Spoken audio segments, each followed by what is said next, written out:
Você está ouvindo o Mundo Agro Podcast, o seu podcast semanal sobre o agro, para ouvir onde estiver. Apresentação, professor Rogério Coimbra.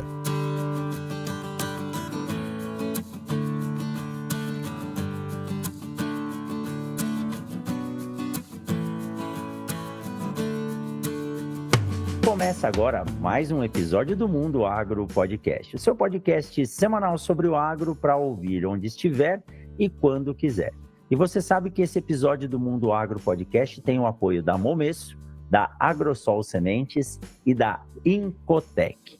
E o bate-papo de hoje é uma reunião de amigos novos, que tratam de um assunto muito interessante. Vocês já ouviram aí alguns episódios atrás a Lígia e o Armando falando sobre a interação da abelha com culturas anuais, principalmente com a soja. E muito desses dois episódios nós discutimos sobre as validações científicas dessa metodologia, assim pode-se dizer. E hoje nós trouxemos aqui o pesquisador da Embrapa, Dr. Décio Gazzoni. Ele já falou que não precisa chamar ele de doutor, então carinhosamente aqui eu vou me referir a ele como Décio. Sejam muito bem-vindos, Lígia, Armando, Décio. É um prazer estar com vocês aqui no Mundo Agro Podcast, para quem está nos ouvindo ou para quem está nos assistindo pelo YouTube ou pelo Spotify. O bate-papo hoje é um bate-papo descontraído e nós vamos aqui, numa interação, discutir e ouvir do Décio Gazzoni, pesquisador da Embrapa Soja, sobre as pesquisas que validaram o conhecimento que tanto a Lígia quanto o Armando já vinham trazendo aí desse processo de produzir abelha, mel de qualidade, juntamente com a cultura da soja, que é uma quebra de paradigma. Tudo bem? Sejam muito bem-vindos. Muito obrigada, Ivo. Bom dia, boa tarde, boa noite a todos aí que estiver ouvindo. Muito bem, Lígia, o podcast é atemporal, né? E é um prazer ter você de volta aqui. Dr. Décio Gazzoni, vou lhe chamar de doutor, mas prometo que daqui para frente vai ser só Décio, é uma questão de respeito. Seja muito bem-vindo a primeira vez aqui no Mundo Agro Podcast. Pelo tempo de amizade com meu amigo França Neto, mais de 40 anos você disse, né? É um dos pesquisadores aí que eu posso dizer que são âncoras da Embrapa, da Empresa Brasileira de Pesquisa Agropecuária, a qual eu tenho muito orgulho de dizer que sou brasileiro por causa da Embrapa, e a Embrapa é uma parceira firme e forte aqui do Mundo Agro Podcast, sempre alinhando para que os pesquisadores possam estar aqui conversando conosco. Seja muito bem-vindo, Décio. Muito obrigado, professor Rogério. Olá, Lígia. Olá, Armando. Olá, todo mundo que está nos acompanhando. É um prazer enorme e muito obrigado pelas suas palavras carinhosas a respeito da Embrapa, professor Rogério. É uma honra para mim. Armando Cabeleira, recentemente esteve aqui batendo um papo também, futuro médico veterinário e aí um excepcional produtor de mel de soja. Isso aí vai começar a ganhar um valor além do que a gente pensa, viu? Não estou falando valor de dinheiro, estou falando de valor cultural. É quebrar um paradigma, né, Armando? Seja muito bem-vindo. Sim, boa noite, professor Rogério, boa noite a Lígia, boa noite ao professor Décio também. É muito bacana essa conversa, que aquilo que a gente já vinha falando há um tempo atrás aqui no podcast, nada melhor que o Décio para comprovar ali que realmente existe um paradigma a ser quebrado e que essa união da abelha com a soja e a gente já falou isso no episódio anterior, que é um casamento perfeito, né? Tem muita soja, com muita abelha, muito mel, muito produto para a gente extrair. Com certeza será um bate-papo muito bacana para a gente, produtivo. É isso aí, muito produtivo e adocicado naturalmente, né? Com Olha, certeza. Antes da gente começar aqui, eu não sabia, a gente vê que conhecimento não ocupa espaço e sempre há mais espaço para conhecimento. O Armando contou para mim que o mel, ele praticamente não tem validade, né? Então, ele consegue permanecer em bom estado por muito tempo. Então, hoje eu fui escolher o mel no mercado, eu não me preocupei muito com a validade, mas sim com o aspecto que ele estava e qual era a florada que eu ia escolher. Mas eu estou muito feliz de poder reunir vocês. Faz muito tempo que eu não gravo com muitas pessoas e é gostoso a gente poder ter esse sincretismo de informações, né? Mas, doutor Décio, até o final do episódio eu me policio, tá? Conversei bastante com a Lígia e com o Armando, eles contaram a história de vida deles na agricultura, a história relacionada às abelhas, deram muitos detalhes e nos 2 episódios sempre foi dito, nós conhecíamos isso, nós entendíamos isso, mas necessitava de uma validação de uma entidade de pesquisa, de renome. Então, eu gostaria que você nos contasse um pouco como é que surgiu esse interesse da Embrapa, esse interesse da inter-relação entre a abelha e a agricultura e o que deu esse start, que sementinha foi plantada aí para que se pesquisasse a interação da abelha com a soja, já que aqui, como eu disse anteriormente, todas as vezes que mistura abelha com soja aqui no Mato Grosso, né, agora está mudando, era a mesma coisa que chamar um palmeirense de corintiano ou vice-versa, né? Briga na certa. O professor Rogério, eu sou engenheiro agrônomo e a minha formação de pós-graduação é na área de entomologia.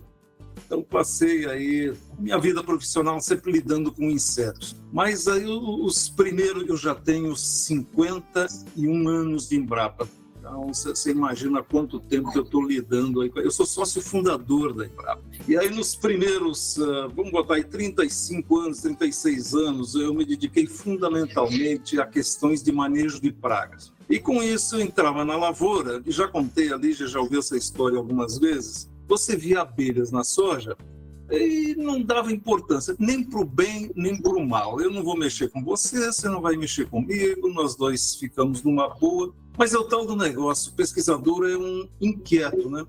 Aí um belo dia comecei a olhar para as abelhas e disse, mas vem cá, a natureza é muito sábia, nada acontece de graça na natureza, sempre existe uma associação, uma relação. Então, a pergunta é, o que é que essas abelhas estão fazendo em soja? Por quê? Lá nos meus tempos de graduação em agronomia, lá no final dos anos 60, o que a gente aprendeu é o seguinte, que soja é uma planta autopolinizante, cleistogâmica.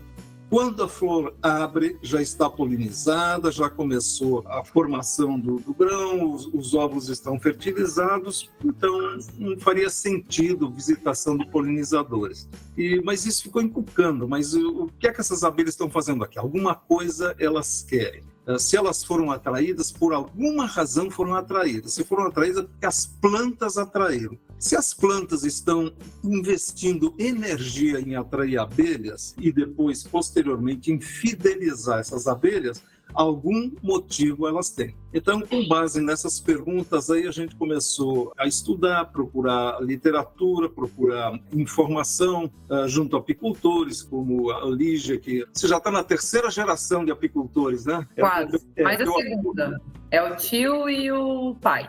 Meu pai, pois é. Então, tinha algumas pessoas que empiricamente já investiam nisso, outros apicultores que a gente conhecia. Então, vamos começar a estudar essas coisas. E aí, abrimos um projeto de pesquisa, um grande projeto de pesquisa, juntamos uma série de profissionais de todas as diferentes áreas, não só agrônomos, mas biólogos, químicos, zootecnistas, veterinários, etc.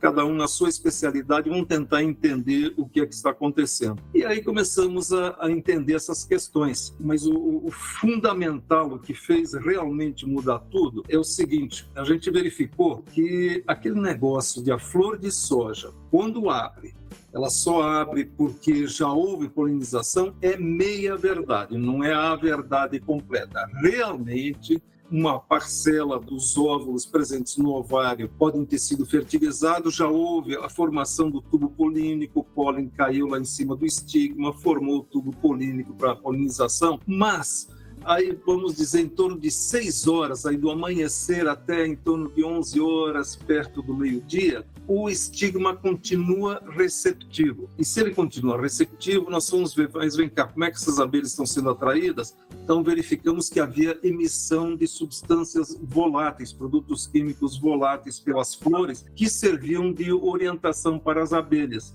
Então, esse cheiro que saía, esse aroma que saía das flores, servia como atrativo e as abelhas passavam lá.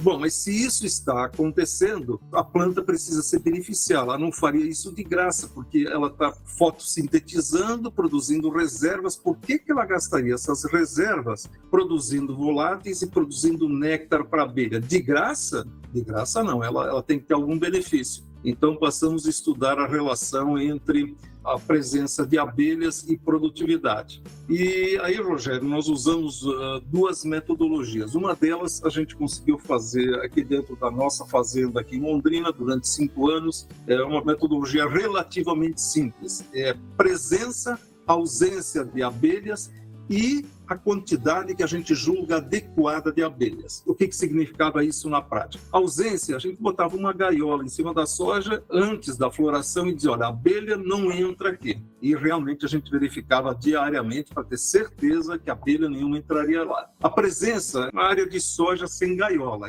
as abelhas que estavam em eventuais apiários próximos ou enxameada no mato, ou mesmo abelhas nativas, não necessariamente precisa ser abelha africanizada, visitando soja como se fosse uma lavoura de agricultor. E uma outra gaiola, aí nós trabalhamos com o time lá que a Lígia conhece muito bem, que é o pessoal do professor Wagner lá da Universidade de Maringá, onde você estudou, né, Lígia? E aí, através de cálculos matemáticos, a gente calculou, mas vem cá, para essa área de soja coberta pela gaiola, quantas abelhas nós precisamos? E aí nós colocamos uma colmeia com aproximadamente aquele número de abelhas que variava em torno de 8 mil indivíduos, que era justamente a quantidade que a gente julgava necessária, adequada, o ideal para polinização. Bom, fizemos isso durante diversos anos e aí, obviamente, a gente teve números variáveis de ganho de produtividade, mas na média dos diversos anos, nós obtivemos 13%.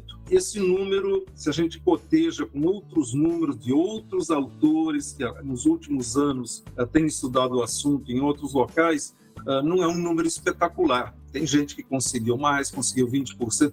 Esse ano mesmo, 2 trabalhos de argentinos que foram publicados ficaram aí na faixa acima de 30%. Então, os argentinos estão conseguindo mais do que nós brasileiros. E eu estou em conversa com eles para tentar entender o que é, se é o ambiente, se é o material genético das abelhas, se é o material genético da soja, se é uma interação de tudo isso para entender. Bom, feito isso, Rogério, aí vamos voltar para aquela questão que você colocou lá de palmeirenses e corintianos. Eu queria entender quanto essas abelhas entravam na lavoura de soja dentro e o que isso significava em termos de produtividade. Inclusive, discuti isso muito com um amigo comum nosso, que é o ministro Blairo Maggi, que no começo se mostrava muito cético. Ele, como agrônomo que estudou mais ou menos na mesma época que eu, ele tinha ouvido a mesma coisa dos nossos professores, né? Mas, com o tempo, a gente foi mostrando para ele que a coisa era diferente. Mas por que eu precisei ir para o Mato Grosso?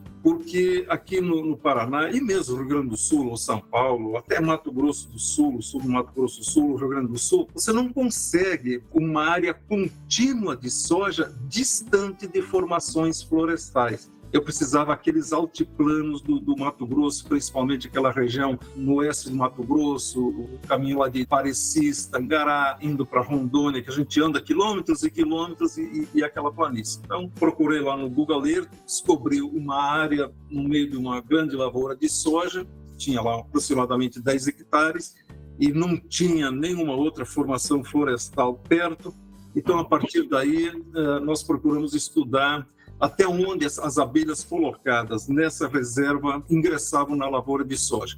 E aí nós vimos que elas ingressavam aí em torno de 250, 300, elas podem ir mais, 600, 700, 800 metros, mas claramente diminui a população. A maior população fica concentrada aí na faixa de aproximadamente 350 metros, o que é muito lógico, é muito óbvio. Para que elas vão gastar energia voando mais longe, depois tendo que voltar para a colmeia, gastando energia para transportar o mel e coletar. Então, nós trabalhamos 2 anos lá em Parecis, ao norte de Parecis, 50, 60 quilômetros, uma propriedade na beira da rodovia, que é uma área de transição, aliás, muito parecida com Sinop, um cerrado, mais fechado, mais alto, e depois resolvemos verificar o que acontecia num cerradinho mais ralo. Aí fomos para a região de Jaciara, aí perto de Rondonópolis. Então, no total, trabalhamos 4 anos.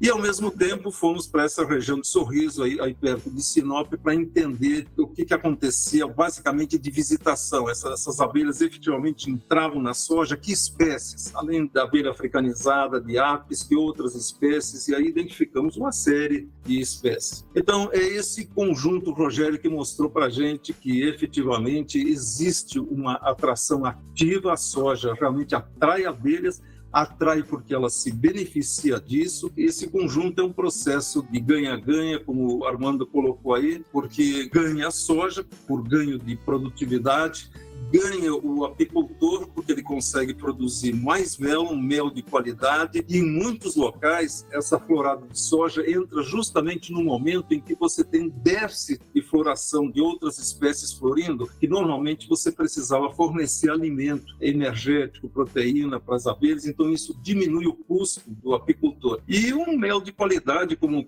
você colocou, que era uma das dúvidas que nós tínhamos no começo, afinal, como será o mel que sai da soja? E a Lígia conhece isso muito bem, experimentei muito do mel que a Lígia produz lá na área de soja dela. É um mel clarinho, é um mel saboroso, aromático e que tem uma característica muito, muito interessante que agrada tanto o consumidor quanto a indústria. Ele não cristaliza mesmo a baixa temperatura, por conta da relação positiva de frutose e glicose. O ponto de cristalização da frutose é mais alto que o da glicose. Então, você consegue armazená-lo, o tempo de prateleira é maior, e para a indústria isso também reduz custo, porque ela não precisa ressolubilizar, seria uma etapa a mais no processo de industrialização. Então, é um conjunto aí que todo mundo ganha. E, para finalizar, ganha também o ambiente, que nós estamos não só protegendo as nossas abelhas manejadas, mas a partir do momento em que nós promovemos essa integração entre uma cultura como a soja e abelhas manejadas, e nós temos que tomar uma série de providências no nosso sistema de produção para evitar que elas sejam afetadas negativamente, seja por doses subletais que afetem o comportamento delas, seja por mortalidade. Nós também estamos protegendo as abelhas nativas, sejam elas melíponas, sejam abelhas solitárias que se encontram. E finalmente, um cálculo que a gente tem feito, que eu apresentei inclusive na reunião de soja, que você estava lá presente, a Lígia também participou da mesa.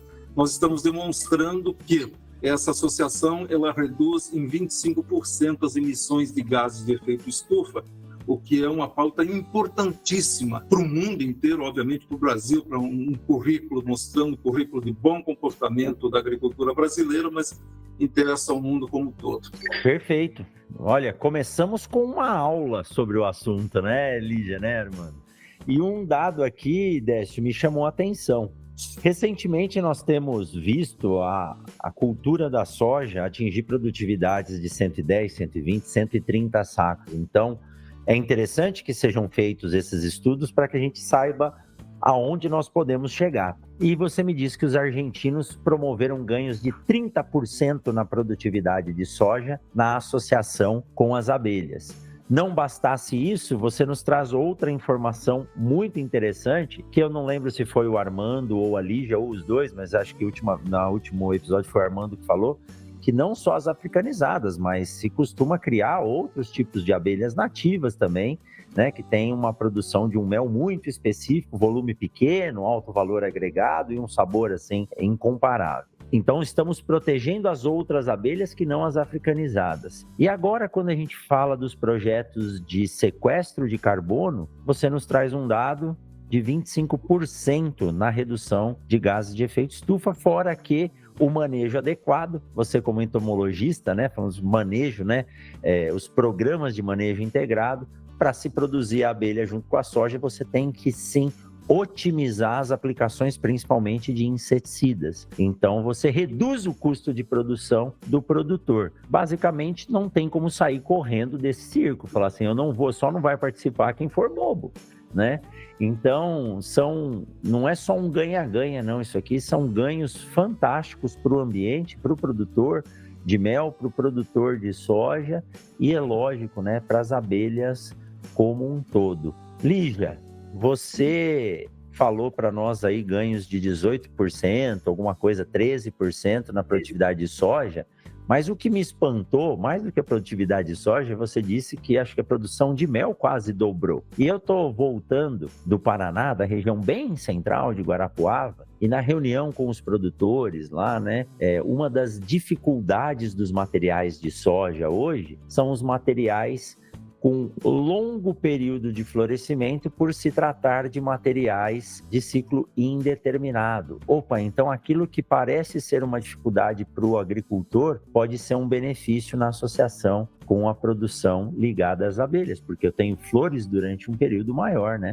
Sim, hoje em dia a gente está com soja lá agora plantado, 15 dias a soja estava com flor, então já começou a florar. Por mais que talvez essas vagens não se peguem, porque está muito nova, uma planta está muito pequena ainda, acaba tendo um certo abortamento, mas as abelhas já estão ali trabalhando. Então você vai ter por um ciclo aí de 40, 60 dias, até dependendo da variedade, se é mais precoce ou mais tardia, com flores a campo. E isso, caixas bem manejadas, que não é o nosso caso lá de casa, já explico que a gente é mais robista nesse caso. Mas caixas muito bem manejadas, já tiramos assim de 50 quilos para mais de mel nesse período. Você consegue trabalhar muito bem. As abelhas em 10 dias, elas fazem um serviço fantástico, fantástico. Então, se imagina o quanto de flores que elas estão polinizando. É uma das pesquisas, acho que o Décio fala também, que aumenta o número de grãos por vagem, aumenta a qualidade do grão, aumenta o peso ali por unidade. Então, às vezes a gente fala assim, são coisas muito pequenas que você for pensar, mas o que é aumentar talvez 1 grama por, ou 0, sabe Deus quantas gramas por semente, mas você coloca isso numa quantidade muito grande, faz uma diferença enorme. Então as pessoas estão começando a notar isso, estão começando a pensar sobre isso. No último evento que eu fui sobre apicultores, que eu estou voando nos 2 eventos, eu estou indo no evento de soja e agora eu fui no de apicultores. A gente teve umas conversas incríveis, teve relatos maravilhosos, até inclusive de um agricultor de Sorriso, aí do ladinho aí, que ele falou, começou a dar rolo na região, matando abelha, eu liberei minha fazenda para o cara colocar abelha. E é soja e algodão. Algodão acho que é uma das culturas que mais se usa produtos inseticidas, né? Que eu conversando com o pessoal, falou que aplica assim absurdamente. E ele falou, não, o cara tá tirando mel tranquilamente, eu aviso ele, só que vai ser aplicado e ele tira. Então, há um nicho de mercado gigante. Graças a Deus, graças a essa pesquisa, os agricultores estão começando a entender dessa importância. Eu falo que o Dr.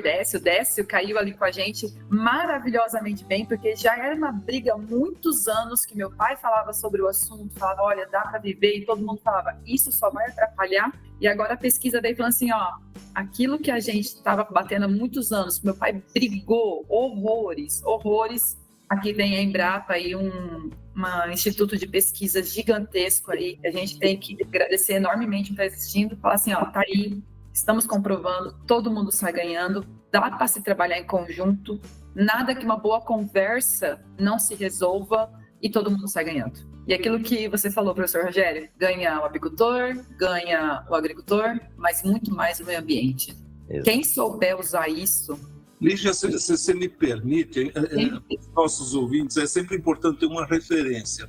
Você fala em colheita aí de 50 quilos de mel durante esses 2 meses da florada, né? Mas qual é a média brasileira?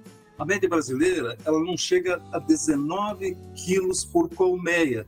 Então, veja, por ano, 19 quilos colmeia por ano. Veja que você está tirando em 2 meses mais do que o dobro disso só na soja.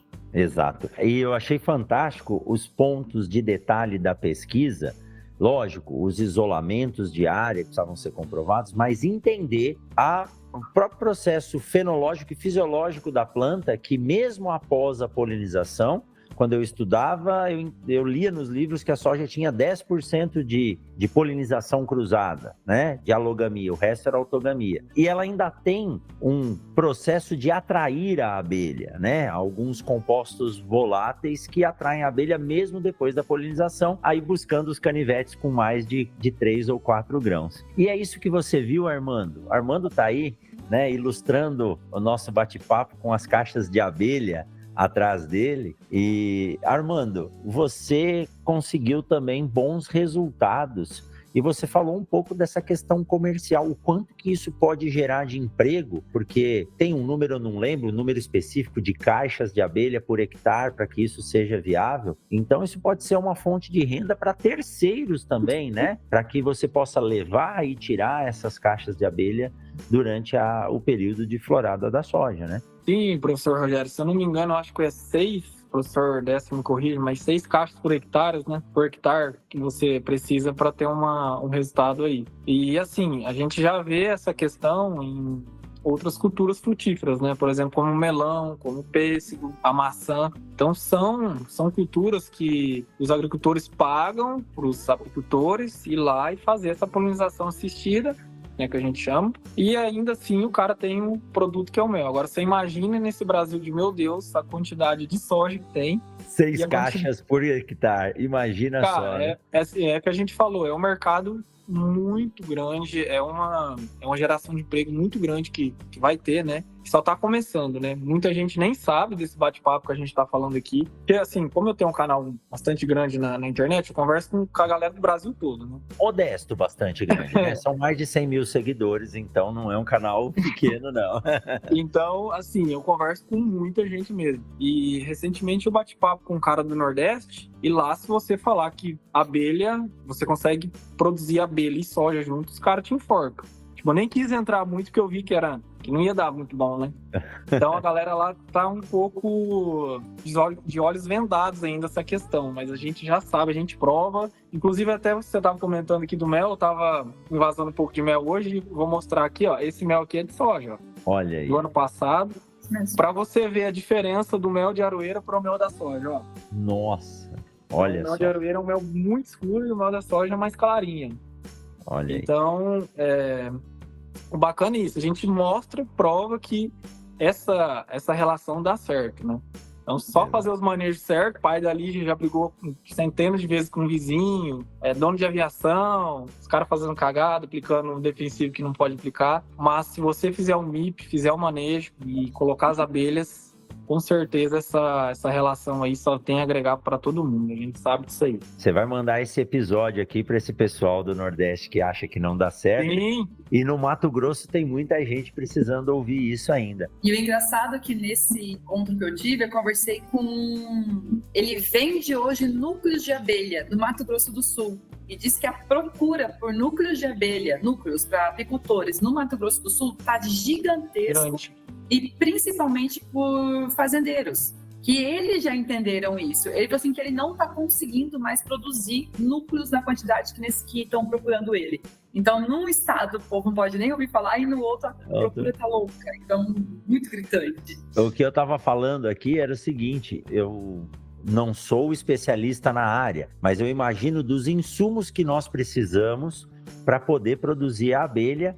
E acho que eu contei em algum dos episódios, Décio, que lá no final da minha graduação, no estágio profissionalizante, eu estagiei em uma empresa, uma multinacional de produção de flores, frutas e hortaliças. E a polinização da cebola, da cenoura, nós fazíamos com abelha.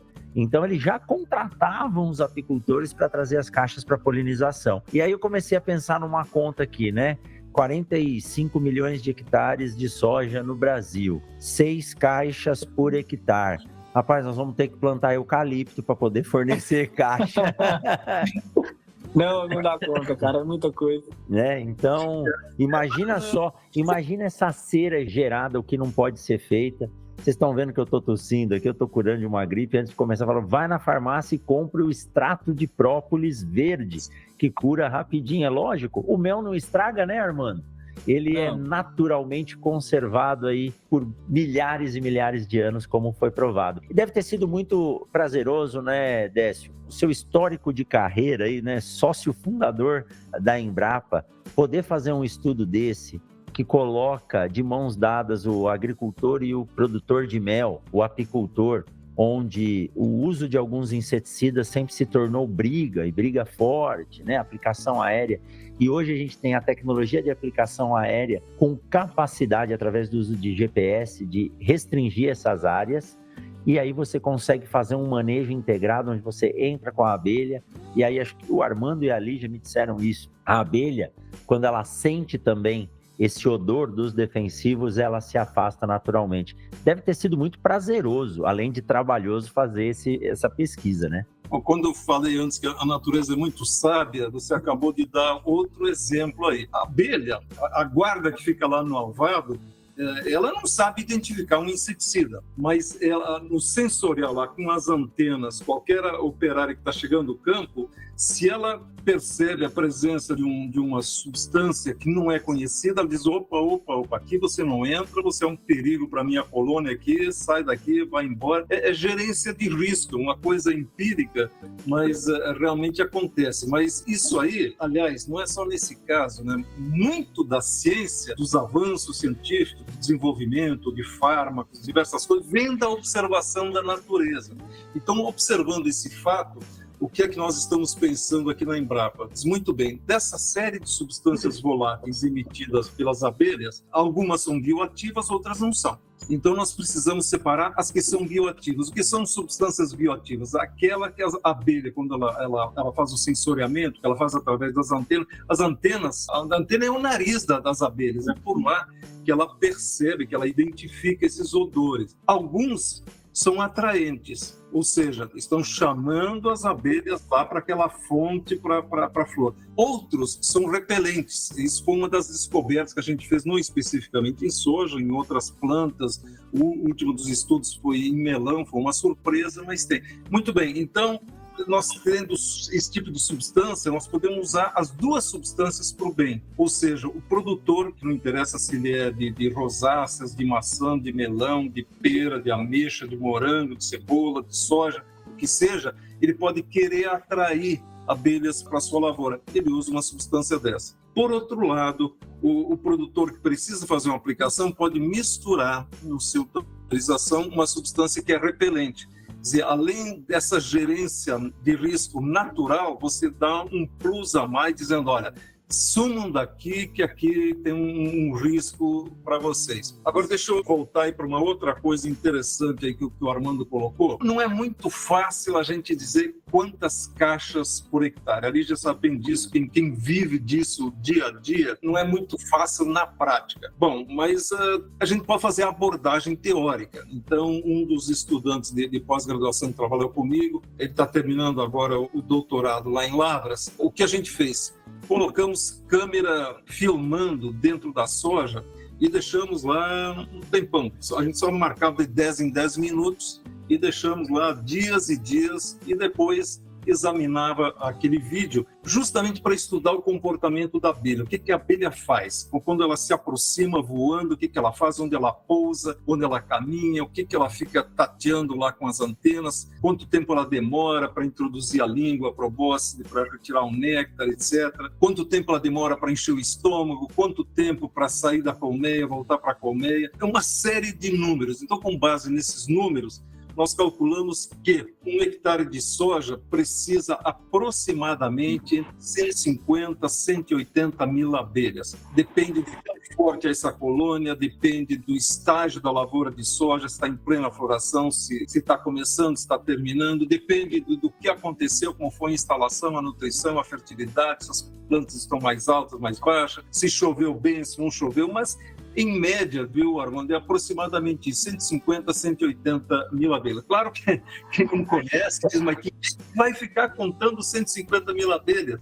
Mas quem é apicultor aí, como o Armando, ele bate o olho lá e se errar de 10% é muita coisa. Ele sabe mais ou menos quanto tem. Então, nessas aproximações é possível. Agora, aproveitando aquele cálculo que você não terminou, você não multiplicou aí os 45 milhões de hectares aí, por 6, vamos reduzir um pouco, botar metade, 3, são 135 milhões de caixas. Só que você diz que o Brasil tem opções. Entende? Bom, então aí tem duas coisas para a gente comentar. Eu vou jogar no ar aí para a gente comentar. Primeira coisa, não tem abelha para toda a soja que existe no Brasil, ponto final. Isto vai ficar restrito a agricultor top e a apicultor top. É realmente pessoal tecnificado, consciente, treinado, capacitado, que faz bom manejo e principalmente, aí a Lígia foi parceira da gente aí nos últimos anos, que segue boas práticas agrícolas e boas práticas apícolas. De todo o manejo das colônias, que o Armando conhece melhor do que eu, não vou nem entrar nessa aí, a Lígia conhece, ela faz o manejo lá, mas isso precisa ser feito, não é simplesmente como se falava anos atrás, ser gigolô depois, ser gigolô de abelha, jogar as caixas lá e depois, belo dia, vai ver o que aconteceu. Não é isso, não. E da mesma forma, o agricultor que quer se beneficiar, ele tem que seguir uma série de boas práticas. E, fundamentalmente, já tocamos aqui no caso do manejo de pragas, evitar aplicações durante a floração, seguir rigorosamente a tecnologia de aplicação, todas aquelas regrinhas de tecnologia de aplicação, colocar as abelhas protegidas a uma distância segura para que a deriva não alcance, é uma série de regrinhas aí. Então, quem não está disposto a fazer isso, melhor não entrar. Então, deixa lá, porque assim... Agora, outra coisa também que eu vou provocar, que isso é uma boa conversa, viu, Rogério, é o seguinte: não adianta a gente pressionar do ponto de vista da oferta. Hoje mesmo eu estava lendo todo um trabalho que foi feito pela Embrapa lá no Maranhão, com outros parceiros, sobre as duas cadeias de apicultura, de meliponicultura, vendo como é que pode incentivar, dar uma melhorada, uma alavancada no setor lá. E uma das questões que os apicultores reclamam é a questão do preço. O preço do mel está muito baixo, etc. E tal. Mas o preço do mel está baixo porque ele é um efeito da oferta e da procura. Se eu pressionar do lado da oferta e produzir muito mel, eu vou acabar derrubando o preço. A menos que aumente a procura. Então aí vem o efeito da sociedade como um todo, mas principalmente de governo, de políticas públicas. Aí mesmo no Mato Grosso, Rogério, já discuti isso muito, que uma das formas de alavancar, por exemplo, é você usar o poder de compra do governo. Que tal você colocar isso na merenda escolar? Colocar sachê na merenda escolar, a sobremesa da criança, colocar na alimentação institucional, alimentação de presídios, outras alimentações institucionais. Então, no momento que você aumenta a procura, você também permite o aumento da oferta. Aí são ou mais apicultores ou apicultores que se profissionalizam, que fazem um manejo melhor, que fazem substituição de rainha, troca de favos, tudo aquilo que vocês sabem, para produzir mais mel e mais mel de qualidade.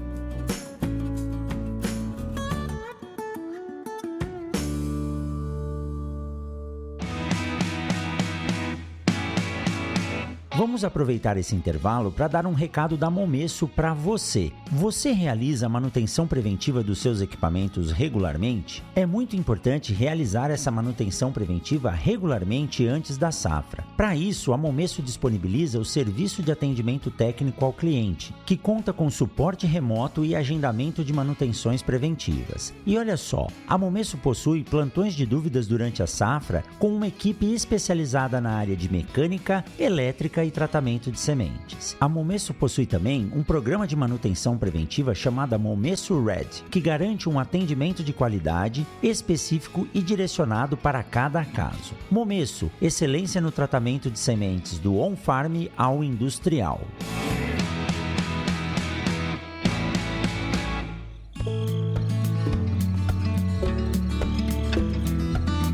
Décio, eu não acompanhei o raciocínio ou eu não entendi. Hoje, nós temos uma estimativa de caixas de abelha em produção no Brasil. Vocês têm esse número, Armando, ou Lígia, ou Décio? Olha, o IBGE dá um número que a gente tem que... Não é nem 10%. Põe ou 20% ou 30% para mais ou para menos. Porque quem é apicultor sabe. Você tem X caixas hoje, você arrisca perder uma colmeia por qualquer motivo, aí, motivos naturais, etc. e tal. Assim como você pega uma enxameação, você captura outras, você divide colônias.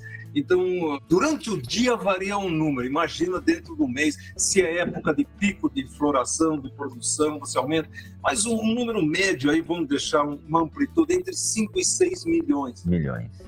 Mas se eu multiplicar 45 milhões de hectares por 3, dá 135 milhões de caixas. Mas no mundo existe isso. Não, então o que nós temos de caixa de abelha, se fosse colocar tudo dentro de lavoura de soja, daria para ocupar 1 milhão de hectares, ou seja, nós temos 45 milhões, é muita coisa, né? E Décio, se eu não me engano, acho que o Armando me disse o consumo, ou foi a Lígia, consumo brasileiro de mel é muito baixo, perto de outros países, né? Vocês confirmam, lembram desse dado? Isso é verdadeiro, perto principalmente de países como Estados Unidos e Europa. Já foi maior mesmo nos Estados Unidos, na Europa, houve época em que o mel representava o que o açúcar ou os adoçantes representam hoje. Uma das razões, por quando a gente olha as estatísticas da FAO, uma das razões da queda do número de colmeias é justamente que diminuiu num determinado momento a procura de mel, porque foram encontrados sucedâneos para adoçar café, chá, etc. Mas, de toda maneira, o consumo brasileiro ele pode tranquilamente, sim, ser incrementado. E isso depende, obviamente, do próprio consumidor, depende da sua renda e depende de políticas públicas, de campanhas para que isso aconteça. E culturalmente, eu não sei se vocês têm visto também, eu não tenho problema nenhum, se eu não me engano é Casa do Mel o nome da franquia, mas abriu aqui em Sinop, abriu em Sorriso, em Lucas, uma loja que tem uma abelha gigantesca, que deve ter uns 8 metros de comprimento, né? E além de chamar atenção, mostra a diversidade de produtos. Além do mel, né, Décio, Lígia e Armando, isso é muito melhor do que qualquer adoçante, do que o próprio açúcar refinado. Nós deveríamos voltar a adoçar as coisas, o chá, o café, né, e qualquer outro com mel, né, que faz bem à saúde, né? Mas aí, nesse ponto, Rogério, vamos novamente provocar aí. São duas coisas interessantes. Em primeiro lugar, nós estamos focando muito em Apis mellifera, na abelha africanizada. Mas nós temos abelhas sem ferrão, nós temos cerca de 300 espécies no Brasil, muitas delas já com sistema de produção estabelecido, sendo manejados. E o mel das melíconas, das abelhas sem ferrão, é um mel de alto valor gastronômico. O produtor recebe aí, dependendo da época do ano, 10 a 20 vezes mais por litro do que o mel comum. Então, esse é um ponto a ser estabelecido, a ser trabalhado. Agora, outra coisa, nessa relação entre culturas, agricultura, soja e abelhas,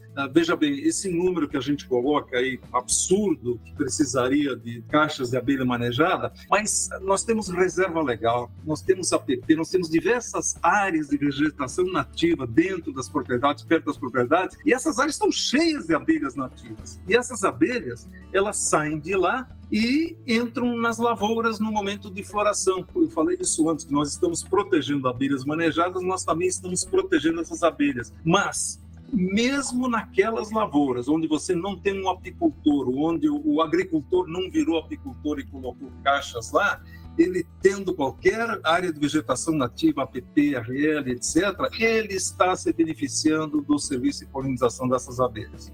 É perfeito. Isso é muito mais do que entendível, e uma coisa que me chama a atenção, e aí eu quero saber diretamente, né, do Armando e da Lígia, que são produtores.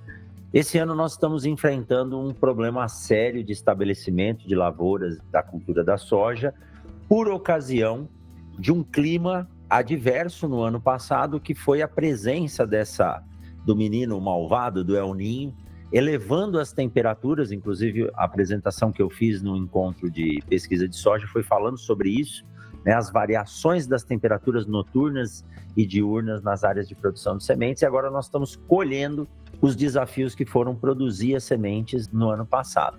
Isso ocorre também com a abelha, e aí depois o Décio pode complementar o que vocês disserem, porque talvez num ano desse de dificuldade, a presença da abelha, eu não sei se ela ajuda de alguma forma, porque tudo que a abelha produz está ligado a um bactericida, a um fungicida. Ela consegue produzir o mel, que é açúcar puro, sem contaminar o que ela está fazendo. Então, há uma dificuldade com essas variações de temperatura na produção da abelha. Segundo, para a soja, se a abelha não sentir essas variações, embora o Armando já contou que elas têm que refrigerar a colmeia, o quanto será que ela pode contribuir para ganhos de produtividade, mesmo na semente? Vamos deixar a questão de contaminação de pólen cruzado, mas vamos pensar em potencializar o vigor das sementes com o uso da abelha. E aí, depois o Décio pode nos complementar aí se há algum benefício fitossanitário para a cultura com a ação direta da abelha. Bom, vou falar um pouquinho do nosso caso. A gente aqui, ano passado, passou por um calor extremo. Então, era assim, foram vários dias seguidos batendo 42 graus, 40 graus, o que não é comum para a nossa região. Eu estou no norte do Paraná, não é tão comum. Então, a gente sentiu muita dificuldade. A gente chegava nas caixas de abelha, nas colmeias, na época que é para colher da flor da soja, você chegava e falava assim, não, essa caixa vai estar boa. Você escutava o som de longe das abelhas, elas super trabalhando ali, você escutava o zumbido muito grande. Abria a caixa, nada. Não tinha levantado favo, não tinha puxado mel, nada. Então as caixas estavam populosas, tinha bastante abelha, mas a gente notava isso, que em alguns pontos, a gente ali em casa é na mesma propriedade, que a gente tem a abelha em várias áreas, então nos pontos mais quentes da propriedade, baixadas, a gente notou muito isso, lugares muito abafados em que parece que elas param muito mais energia refrigerando do que produzindo mel. E daí, em locais onde pegava um pouco mais de vento, talvez tinha alguma coisa que deixava o local mais fresco, ali a gente conseguiu colher um pouco mais de mel. Na soja a gente não sentiu diferença, porque a seca, querendo ou não, ela chegou num ponto muito grande e a gente afetou muito. Então, isso meu pai fala muito. Meu pai já tem anos disso, não tem quantificado, ele não tem isso anotado, mas ele fala muito. Anos muito quentes não geralmente produz bem mel. Só que esse ano foi extremamente quente. Então, a gente nunca tinha pegado um ano tão extremo. Sempre a gente tinha uma conversa lá em casa. Ano que quebra a soja, a gente tem uma boa colheita de mel. Ano que quebra o mel, chove demais, que quando chove demais elas não produzem, elas acabam ficando dentro de casa comendo. Eu falo que a abelha é igual agricultor. Tá chovendo, vai ficar em casa comendo o que tem na geladeira. É a mesma coisa. Então, anos muito chuvosos, elas também não têm muita produção. Elas acabam comendo aquilo que elas produzem. Mas esse último ano foi assim, foi um extremo absurdo, e eu conversei com vários apicultores, todos eles com mais ou menos a minha realidade ali de ser produção de mel mais da florada da soja mesmo, e eles falaram, aonde estava perto da soja, as abelhas sofreram mais, por conta do calor. Então a gente sentiu bastante, isso foi a primeira vez que nós sentimos, mas nos outros anos assim, a gente conseguia tirar bem. A soja e a seca não tem o que fazer, né? Aí já são outras coisas da planta mesmo, fisiológicas da planta. Acabou a água, ela vai começar a abortar as vagens e, infelizmente, isso daí a gente não consegue segurar. No seu entorno também, Armando, você observou isso? Sim, professor. Ano passado, com certeza, foi um ano desafiador, né? A minha região é a mesma região da Lígia, né? A região do Vale do Ivaí aqui, então praticamente altitude, temperatura é a mesma coisa. Então a gente notava que os enxames eles estavam muito fortes mesmo, muita abelha. Só que a hora que você colocava as milgueiras, elas praticamente nem subiam, né? Então elas faziam um pouco de reserva no ninho ali. As que fizeram, foi bem pouco pra gente aqui. Inclusive, nossa média foi de 12 quilos por caixa. A gente tentava pegar já os favos puxados de mel, colocar nas milgueiras em cima para ver se elas subiam, mas não deu certo também. Então, elas não quiseram mesmo trabalhar, por conta realmente da temperatura. Igual a Lígia falou, foi muito quente, né? 42, 43 graus. Só que esse ano tá bem diferente, porque na mesma época do ano passado, que tá agora, a abelha não tava fazendo mel. Não existia mel, você não achava. E agora já tem abelha minha que tá com 3 milgueiras, praticamente lacrando, querendo a quarta, e tá faltando até cera. Fui, inclusive, atrás de cera hoje na cidade vizinha, tá uma demanda muito grande. E o apicultor comentou que lá, para eles também, já tem milgueiras, já tem um produtor que tá com 2 lacradas. Ou seja, falta até fevereiro ainda pra gente colher esse mel. Então, acredito que vai ser um ano muito bom aqui no Paraná para mel, é muita florada, e igual a Lígia comentou, o sojinha tá bem pequenininho, nem iniciou a florada ainda, então você imagina o incremento que vai ser. Florada silvestre que tá bombando, e daqui 40 dias aí vai ter mais um monte de flor de soja que nossas abelhas tá produzindo. Então acredito que esse ano vai ser um ano ótimo para abelha, com certeza. Bom, para a soja está sendo difícil, porque se a abelha que consegue resistir ao calor, né, porque tem um sistema elas fazem circular o ar, sofreu, né, a cultura da soja também. Aí, Décio, vem a pergunta. Nesses estudos que vocês fizeram, houve alguma interação, além desses ganhos de atividade, para a lavoura de soja ou para a sanidade da própria colmeia? Não que a gente tenha observado, Rogério, mas nós temos muito por estudar ainda. Nós estamos recém no limiar de entender uma série de coisas. Isso que Armando e Lígia estavam conversando são coisas que a gente está aprendendo agora. Mas veja que intuitivamente já dá para responder isso.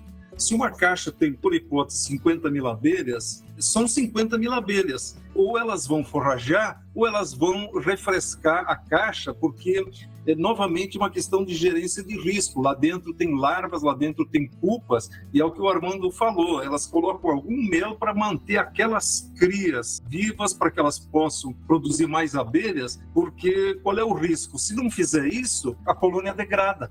Ela desaparece. E o principal objetivo de qualquer ser vivo é a perpetuação da espécie. Então, é fácil entender o que acontece aí, entende? Agora, o que você colocava antes aí, existem razões pelas quais as abelhas conseguem produzir um mel com altos teores de açúcar, de sacarose, frutose, glicose, arabinose, uma série de açúcares, sem que isso se decomponha, deteriore, etc. e tal. Em primeiro lugar é a concentração. A gente sabe que quanto mais você concentra, você diminui o teor de água, menos propício o ambiente fica para reações químicas. Em segundo lugar, são justamente as substâncias antissépticas, antibióticas que as abelhas produzem, mais conhecida é a própolis, que a gente, inclusive, fez exercício legal da medicina e propôs que você passe depois na farmácia para comprar própolis para debelar essa tua tosse. Aliás, desde a pandemia, que aqui em casa a gente consome própolis direto, lá desde o começo da pandemia, todos os dias é cápsula de manhã, cápsula de tarde, minha esposa e eu. Graças a Deus a gente tem atravessado aí sem problemas. Então, essa questão aí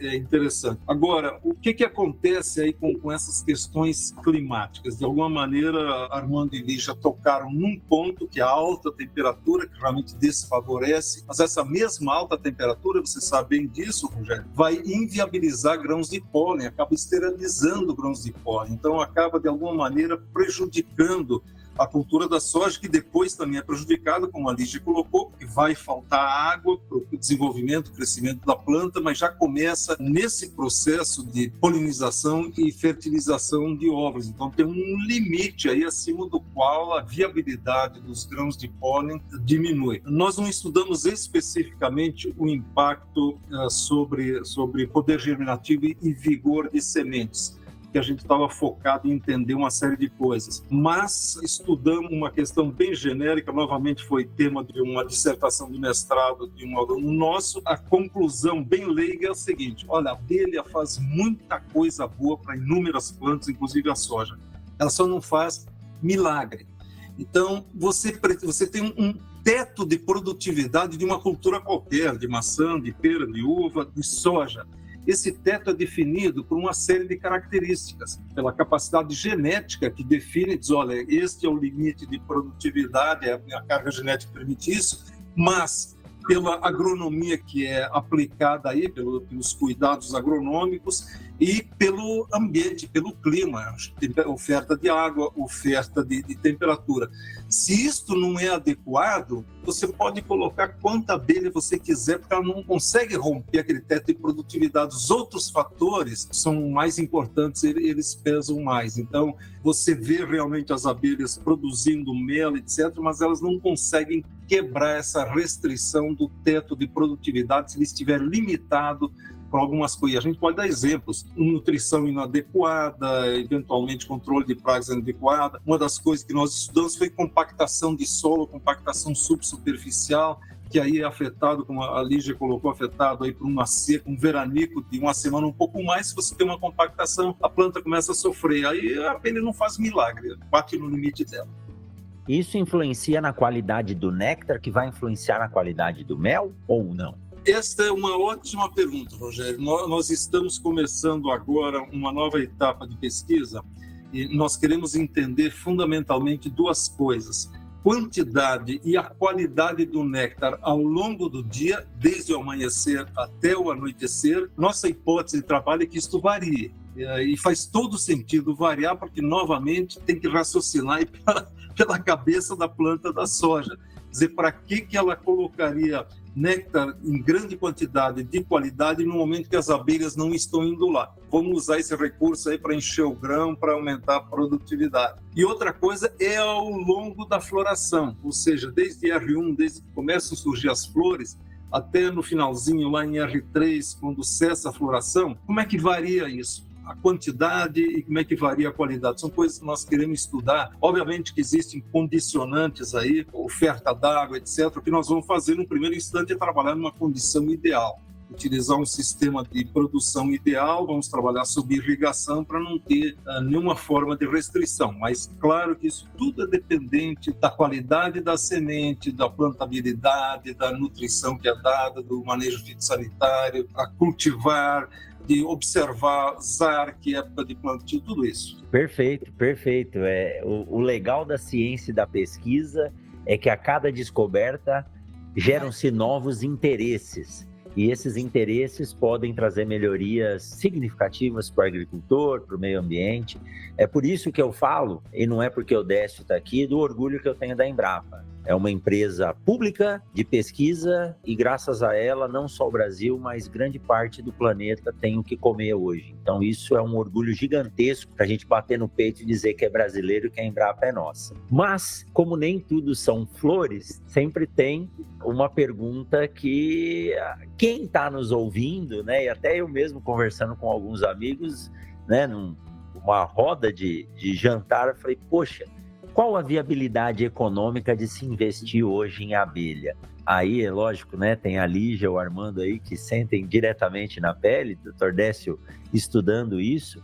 Mas para quem pensa em investir hoje, quem tem um sítio de meio hectare, tem alguma área que dê para colocar 5, 10 caixas, não só das africanizadas, porque eu entendo que você possa ter vários ciclos de diferentes espécies ao longo do ano. Como que é essa questão do investimento e do retorno, né? Se a pessoa quiser trabalhar só com abelha hoje, e não vamos contar com a locação das caixas para soja, né? Vamos falar das floradas naturais. Ainda é algo economicamente atrativo hoje? Então, professor, como eu já falei, a gente comentou naquele episódio anterior, a gente é agricultor, a gente mexe com pecuária e a gente mexe com abelha.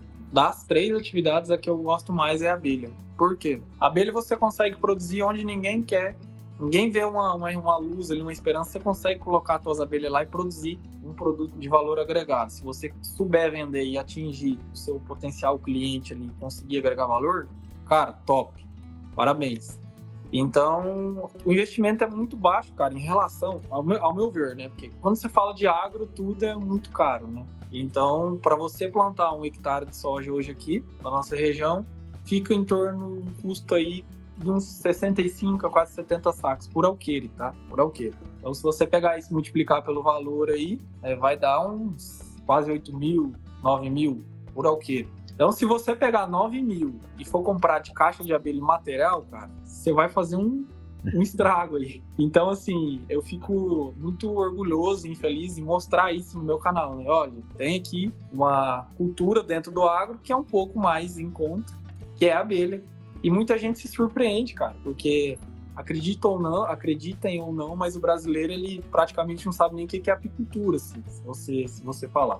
Então, a apicultura fica escondida ali, por trás dos bastidores. Então, quem é apicultor sabe como que é, ele já sabe disso aí. Então, você agrega muito valor à sua propriedade, cara. Você coloca lá a tua abelha, você agrega valor aonde não existiria uma chance de você plantar, porque você não vai plantar em APP, você não vai derrubar a mata aqui no Paraná. Então, você coloca suas abelhas lá e faz uma renda extra aí, com certeza, muito boa. Eu acredito muito na força da apicultura, com certeza. E olha, aproveitar que o Armando falou do canal dele, o canal do Armando no Instagram, e lá tem o link para as outras localidades, é Apicultura Giori, Giori. É só entrar lá, ele tem 113 mil seguidores, tem vídeo aqui com 1.700.000 visualizações. Então, podem ter certeza que é interessante, é isso que a gente gosta de ver, é o dia a dia, né? Não adianta fazer nada montadinho, bonitinho, não, tem que mostrar o dia a dia. Então, pro Armando aí, a comparação que ele fez com o alqueire de soja já mostra o quão viável é para você poder investir e ter o retorno, lógico, depois você vai se profissionalizando. E você concorda, Lígia? Concordo. Aí o canal do Armando é muito bom. Eu posso falar pela minha família, porque a apicultura socorreu a gente em várias fases. Vários anos.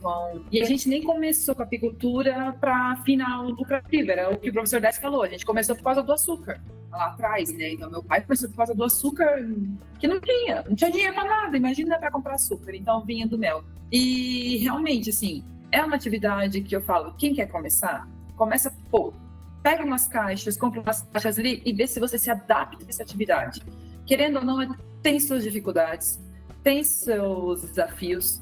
Tem anos que vai maravilhosamente bem, tem anos que vai maravilhosamente mal, como qualquer atividade do agro também. Então, começa com pouco, começa testando. Eu não quero trabalhar com apicultura mesmo com a apis mellifera, porque ela ferroa. Sim, ela ferroa, ela sai correndo, ela não tem limite, ela ataca, então você tem que saber lidar. Tem o que hoje, acho que 30 espécies, pelo menos, de abelhas brasileiras que em forma comercial, que você consegue ter em suas casas. Até eu acabei de comprar uma abelha aí que eu publiquei, falei, gente, comprei mandaçaia, me dei de presente uma mandaçaia. O pessoal olhou assim e falou assim, o que é mandaçaia? Eu falei assim, é aquela abelha que criança desenha que você pode ter na varanda do teu apartamento para ensinar sobre o que é abelha para os outros. Então dá para fazer. A galera do mundo das abelhas tem um monte de coisas de forma econômica, de visita veterinários, vender caixas iscas, material. Às vezes a gente tem dificuldade de encontrar material pronto para apicultura. Então tem um monte de coisa para se conseguir. Eu acho que hoje em dia, no campo, o meu pai fala muito isso. A pessoa mais rica do mundo, a pessoa mais miserável, ela precisa de três coisas: ar, água e comida. Ar tá aí graça, a água Deus também manda aí pela chuva, alguns lugares tem mais dificuldade, outros não, e a comida vem do agro. Então, tudo que você fizer bem feito no agro, no campo, vai ter retorno. Mas vai ter dificuldade? Vai. Como qualquer outra profissão vai ter. Mas a retorno, a gente não pode reclamar, a gente já nos salvou muito. Isso que eu falo, que eu ainda não sou uma agricultora técnica, que se colocar um pouquinho mais de tempo e se dedicar muito mais, ela responde. A abelha é uma coisa que super responde. E eu acho engraçado que o Armando colocou esse tempo atrás no vídeo dele, assim, você quer ter alguma coisa que trabalhe por você 7 dias por semana, fazendo sol ou chuva? No chuva não, que ela não trabalha tanto na chuva, mas está trabalhando lá 7 dias por semana com você manejando, a agricultura faz isso. E você falou, Lígia, que você comprou uma abelha, né?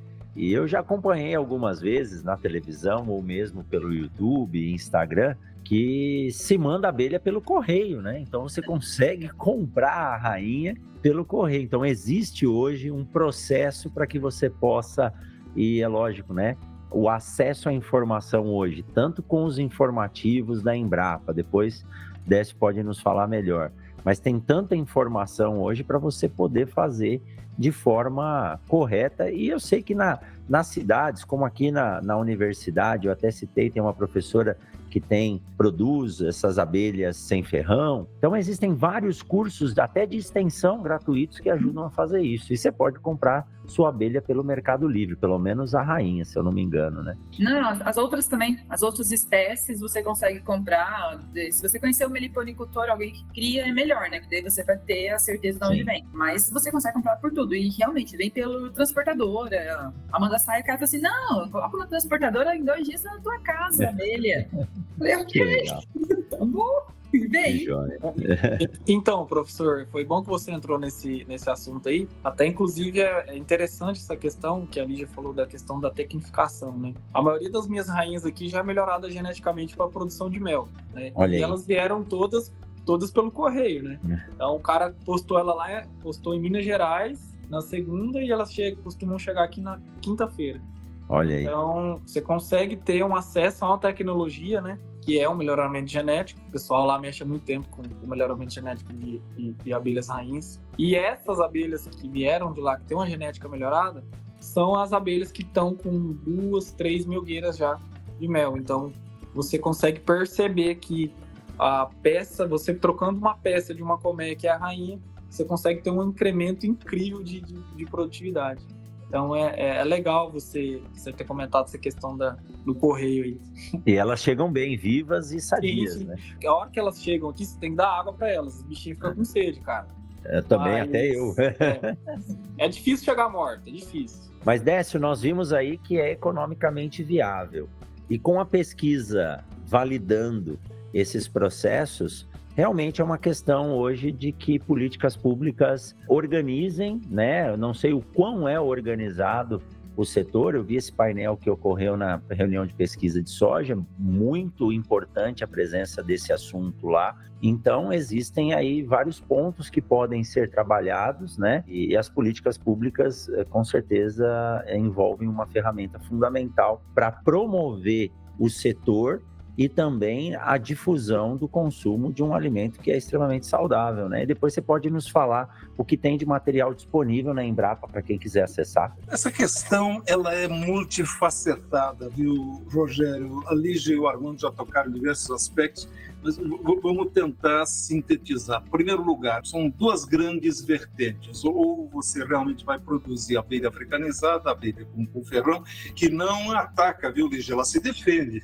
Ela se defende, ela só vai te atacar, entre aspas, se você mexer com ela. Ela se defende, ela é defensiva. E você tem as melíponas. E existem diferenças de comportamento, de biologia, de ecologia, diferença de mel, de sabor de mel, de produção de mel, de mercado. É completamente diferente. Então, no momento que você toma a decisão de investimento, você já tem que pensar nisso. Eu vou por esse caminho ou vou por outro. E aí vem diversas questões que foram abordadas. Olha, o payback ele pode se dar em 2 ou 3 anos se você partir do zero, o investimento é relativamente baixo, como o Armando colocou, e o retorno é proporcional, mas o fundamental é o seguinte, você tem que tomar a decisão também. A Lígia falou, começa pequeno e vai crescendo. Bom, você pode decidir, vai ser a minha terceira renda, vai ser a minha segunda renda, ou eu quero daqui 5 anos que seja a primeira renda. Você tem que ter um plano estratégico nesse processo aí. Então, essa é uma questão que você vai investindo progressivamente. Mas, essa questão de tecnologia que nós abordamos, não é fácil criar abelhas. Você tem aí o manejo de abelhas, ele é sofisticado. Então, você precisa de treinamento, precisa de capacitação. O Senar é um dos órgãos aí que fornece capacitação, existem outros também, mas existem diversas práticas. Essa questão de substituição de rainhas que o Armando falou, uma rainha pode durar 5 anos, certo, Armando? Mas a produtividade dela, a partir do 2º ano, cai de tal ordem que não vale a pena você mantê-la. Então, uma boa prática é a substituição de rainha, mas uma prática melhor ainda é fazer o que o Armando acabou de dizer. Não só vou substituir, mas vou substituir por uma rainha melhorada com maior produtividade e faz mais postura, torna colônias mais fortes. Outra questão fundamental aí não é só para o indivíduo, é para o conjunto de apicultores, o conjunto da agropecuária, é a formalização. Hoje, infelizmente, tanto a nossa apicultura quanto a meliponicultura, ela é muito informal, ao longo dos seus elos, a cadeia de valor, tem diversos motivos, nós precisaríamos de uma live só para explicar esses motivos da não formalização. Mas é fundamental o Estado brasileiro, qualquer um, pode ser Mato Grosso, pode ser aqui no Paraná, ele precisa ter conhecimento de onde é que estão esses apicultores e meliponicultores, senão como é que ele vai fazer a defesa agropecuária, como é que ele vai fazer a vigilância, como é que ele vai proteger esses apiários ou esses meliponários.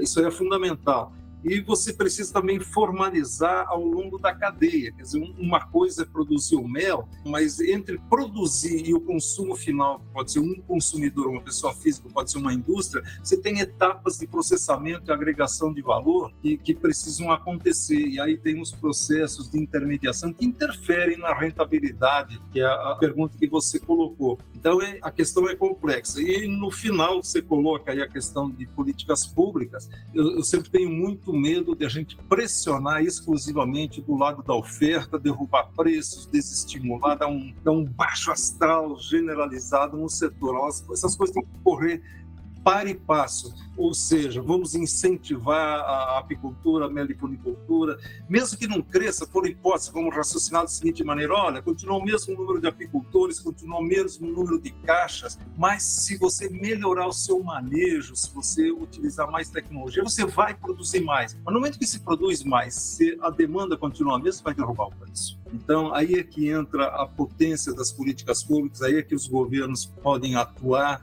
para melhorar, incentivar o nosso consumo, para desobstruir canais de exportação, abrir oportunidades de exportação, ou mesmo no mercado doméstico.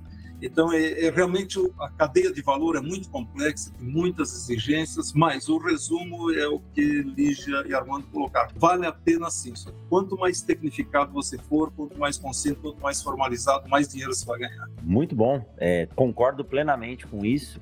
E aí, me permitam acrescentar aqui, infelizmente eu não estou com o frasco de mel que eu comentei que eu acabei de comprar aqui, mas o que me chama a atenção é o sistema cooperado, as cooperativas. Então, aqui tem uma cooperativa de mel em Sinop, onde os produtores se reúnem. Eu lembro do projeto, acredito que tem a unidade de beneficiamento, e ali eles conseguem produzir de forma cooperada os seus volumes, e tem um preço muito atrativo comparado com o que vem de fora, e eles conseguem utilizar as diferentes floradas aqui. Muito provavelmente as abelhas produzidas aqui em Sinop estão trazendo o néctar vindo das lavouras de soja, né? Porque elas têm, como o Décio disse, aí essas anteninhas que conseguem tatear e cheirar com a antena o que está acontecendo ali.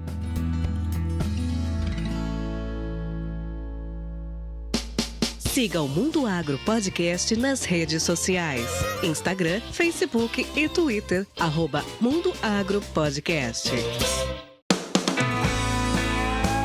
Com certeza daria para a gente ficar mais uma hora batendo papo aqui. Esse é um assunto que não vai parar nesse momento aqui no Mundo Agro Podcast. Eu digo, comecei a entender disso quando entrevistei uma pessoa da Fundação Bung que eu conheci num voo de Cuiabá para o Vale do Araguaia, e os episódios estão aqui para quem quiser ouvir. Um projeto muito interessante. O Leandrão, esse mesmo. Né?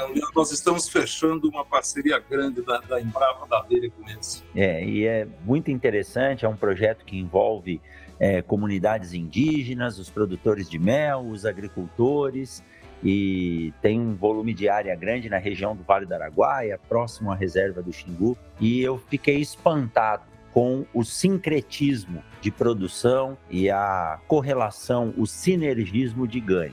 E aí eu comecei a ler, tive a oportunidade de conhecer a Lígia, o Armando, agora conversando com o Décio, que conduz essas pesquisas, e o que me resta agora, se não for produzir mel, que já me deu vontade, é sim consumir de forma indiscriminada, podemos dizer, né?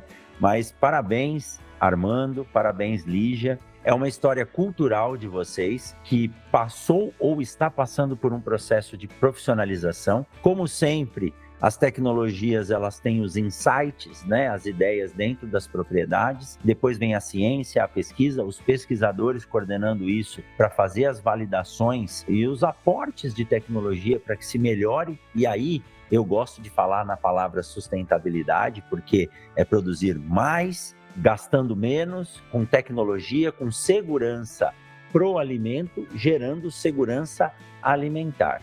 Então é isso que me faz colocar a cabeça no travesseiro todos os dias e ter orgulho de fazer um pequeno grãozinho de areia de parte desse agro do Brasil. Muito obrigado, Armando, muito obrigado, Lígia, e Décio e toda a sua equipe. A Embrapa Soja, a cidade de Londrina, é um lugar que eu tenho um carinho muito grande, né? Sempre que há oportunidade, eu quero estar aí para poder, primeiro, estar com os meus amigos, depois respirar esse ar de ciência e pesquisa que se desenvolve aí. E é uma honra tê-los aqui no Mundo Agro Podcast. Muito obrigado, viu? Eu agradeço, professor Rogério, por mais um convite.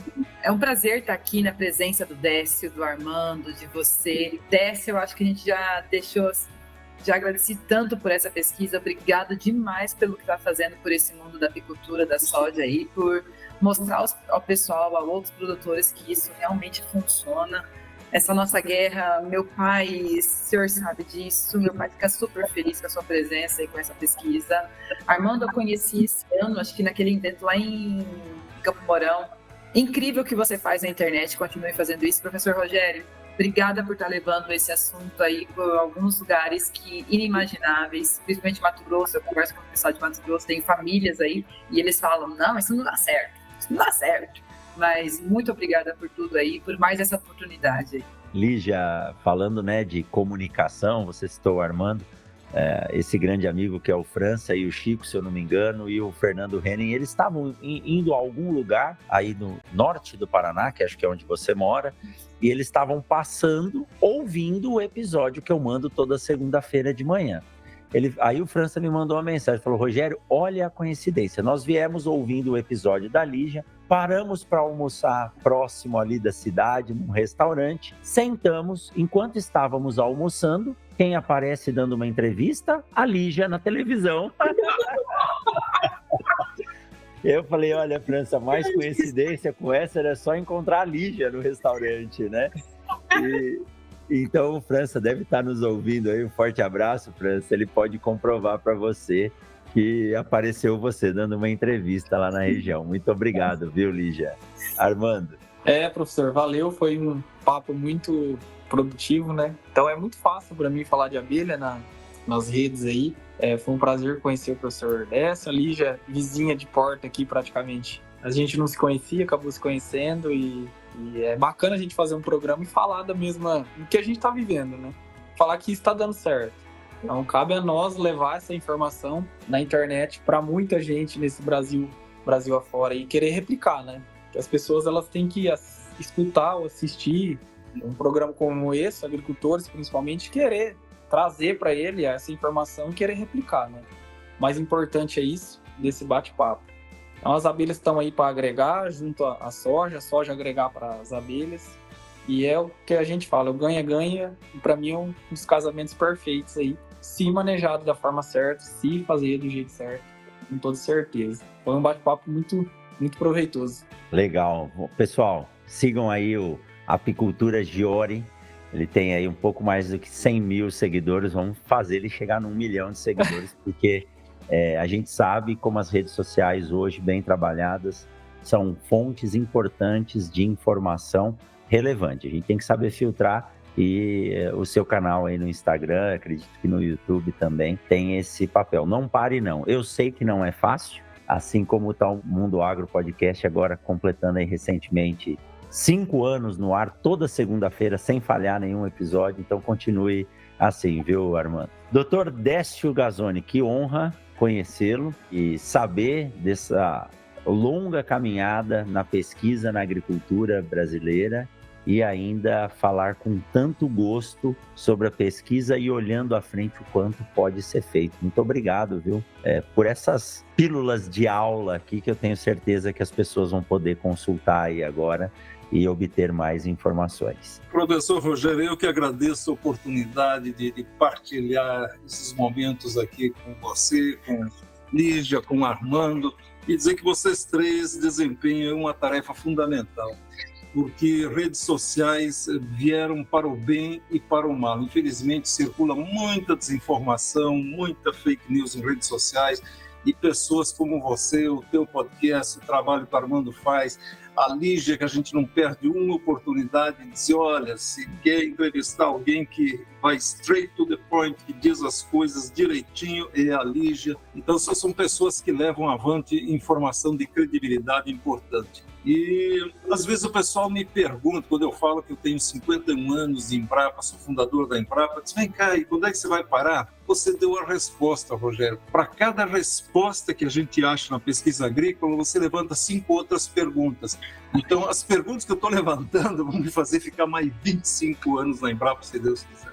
Com certeza, porque esse momento é o momento de máximo desempenho do pesquisador. Então, não existe esse negócio de aposentadoria compulsória, não. Nós temos que seguir em frente, trabalhando, e a gente poder beber, né, desse néctar diretamente na fonte é algo, sem fazer aí alguma comparação exagerada, mas é o que a gente precisa. Muito obrigado, viu, a todos vocês. Muito obrigado a você que ficou com a gente até agora, sendo aí munido de informações. Divulgue, multiplique, pegue o seu WhatsApp, mande o link agora do Spotify, do YouTube, desse programa, para que a gente possa fazer essa informação chegar cada vez mais longe. E você sabe que na semana que vem, a exatamente 0h01 da segunda-feira, tem mais um episódio do Mundo Agro Podcast no ar. Quem quiser conhecer mais, aqui na descrição tem o contato de todos que estiveram conosco hoje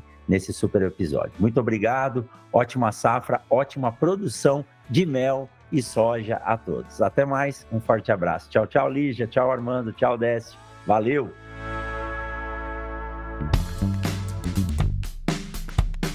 Você acabou de ouvir o Mundo Agro Podcast, o podcast semanal sobre o agro disponível na sua plataforma de áudio preferida e agora também no YouTube. Siga o podcast no Spotify ou na Amazon, assine no Apple Podcasts, se inscreva no Castbox e favorite na Deezer. Assim você receberá uma notificação a cada novo episódio publicado. Eu sou o professor Rogério Coimbra e encontro você na semana que vem em mais um episódio do Mundo Agro Podcast.